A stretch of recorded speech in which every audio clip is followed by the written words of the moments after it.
What happens when the defense steals the spotlight? Again, Browns fans showed up to training camp expecting fireworks from the quarterbacks, but it was the other side of the ball that made all the noise. From unexpected retirements to red zone battles and QB struggles, here's everything you missed from day 3 of Browns training camp. Smash that like button, subscribe for more NFL updates, and don't forget to drop your thoughts in the comments. Let's talk football. Day 3 of Cleveland Browns training camp brought out the fans in full force. The Dawg Pound was loud, energized, and ready to witness the quarterback showdown play out in front of their eyes. But while the fans came for Flacco, Pickett, and Shedeur Sanders, they left talking about Greg Newsome, the defense, and a surprising announcement that shook the locker room before the first snap was even taken. Let's start with what happened before anyone hit the field. Veteran linebacker Jordan Hicks, just hours before practice, officially announced his retirement.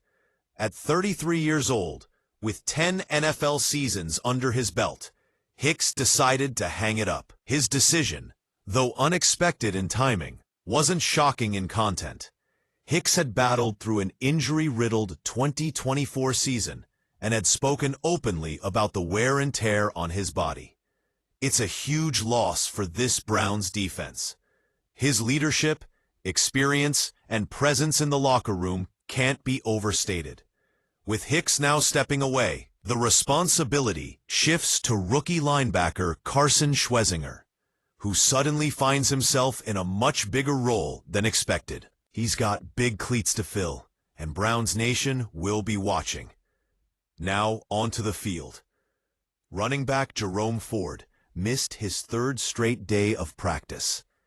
Wide receiver Michael Woods II and guard Tevin Jenkins were also not present. But perhaps most concerning was what happened during red zone drills.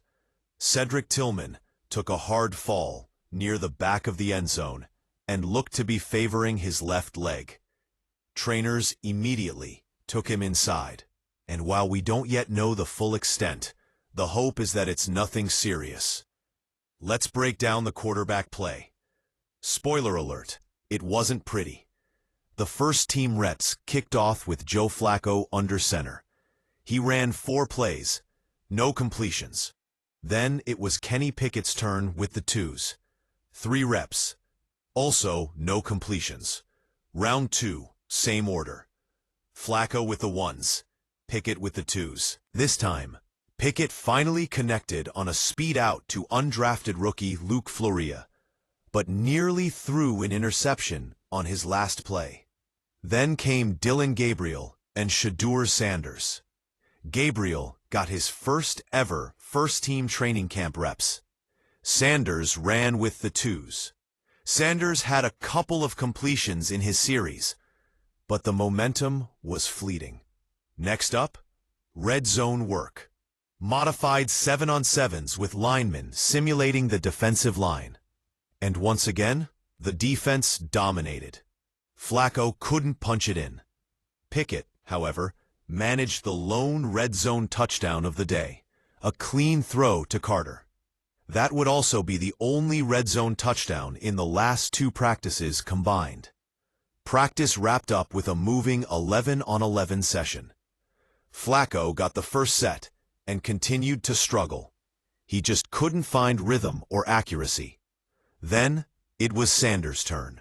The young QB had 2 likely sacks in 6 plays and only 1 real highlight, a 15-yard completion to tight end Blake Whiteheart.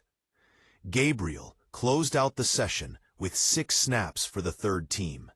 He completed just 1 of 3 passes, a short out to Gage Larvadain. 1 throw missed high, the other would have been a sack. Let's talk impact players. Play of the day? That goes to Kenny Pickett's red zone touchdown pass to Carter. Again, it was the only red zone touchdown over a 2-day span, which says just how strong the defense has been. Player of the day? That honor belongs to Greg Newsome II. He made a big pass breakup against Flacco and was flying around in the secondary, causing all kinds of problems for receivers. Newsome is entering this season with something to prove, and so far, he's showing it. Head coach Kevin Stefanski took a moment during his media availability to honor Jordan Hicks, saying, quote, "I want to acknowledge Jordan Hicks. Obviously a player, a person that I have an amazing amount of respect for. Jordan played really good football for us, played at an extremely high level. And he was even better off the field, and what he was able to give to this football team. So, an amazing career, one that needs to be celebrated. Just want you to know that we support him, obviously, in his decision. We'll miss him, but he's somebody that I have a ton of respect for. That's the kind of respect that only a true professional earns." So what's next for the Browns? Day 4 of training camp kicks off Saturday morning at 9:30 a.m., and it's another open session for the public. Fans will be back in the stands, eyes locked on the quarterback competition, but also watching how this defense continues to bring the heat. Will Flacco bounce back? Can Pickett build on his red zone success? Will Sanders settle into a rhythm? And how will the linebackers adjust in the post-Hicks era? There's a lot to unpack, and this is only the beginning. If you're loving this Browns coverage and want more updates like this every day, make sure to hit that like button, subscribe to the channel, and turn on notifications so you never miss a breakdown. Got a prediction on who wins the QB battle? Drop it in the comments. We want to hear from you. This has been your inside look at Day 3 of Cleveland Browns training camp. The defense is dominant. The offense is searching for answers, and the season is getting closer by the day. Football is back, and it's getting real in Cleveland.